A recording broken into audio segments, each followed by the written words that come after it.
الحمدللہ رب العالمین والصلاة والسلام علی سید الانبیاء والمرسلین اما بعد فاعوذ باللہ من الشیطان الرجیم بسم اللہ الرحمن الرحیم۔ ناظرین، آپ دیکھ رہے ہیں اسلامک آئی انفو، اور آج ہمارا ٹاپک ہے روزے کی تعریف، اس کی شرائط اور اس کی اقسام۔ برادران اسلام، روزے کو عربی میں صوم کہتے ہیں اور روزے دار کو صائم کہتے ہیں۔ صوم کا لغت میں معنی ہوتا ہے کسی چیز سے رکنا،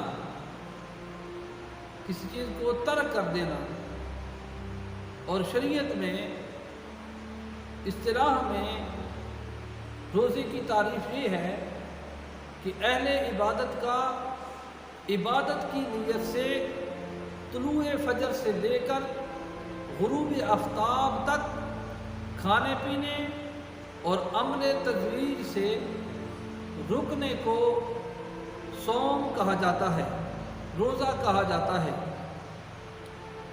روزے کی بنیادی طور پر 3 اقسام ہیں: فرض، واجب اور سنت۔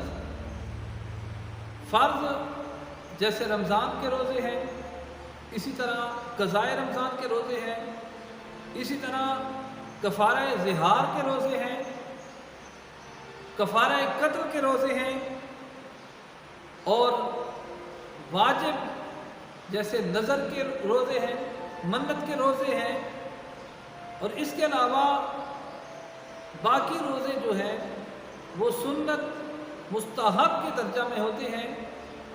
مثلا ایک دن روزہ رکھنا اور ایک دن افطار کرنا، جیسے اس کو سنت داؤدی کہا جاتا ہے۔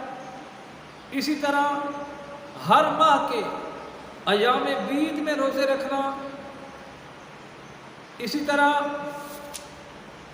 9 اور 10 محرم کو روزہ رکھنا، یہ جو روزے ہیں یہ سنت ہیں۔ تو بنیادی طور پر یہ 3 اقسام ہیں روزے کی: فرض، واجب اور سنت۔ روزے کی شرائط کیا ہے؟ روزے کے لیے مسلمان ہونا، عاقل بالغ ہونا، اور روزے کے لیے عورت کے لیے حیض و نفاس سے پاک ہونا اور روزے کی نیت کرنا، یہ روزے کی شرائط ہیں۔ تو آج کی اس ویڈیو میں ہم نے آپ کے سامنے روزے کی تعریف، روزے کی شرائط اور اس کی اقسام بیان کی ہیں۔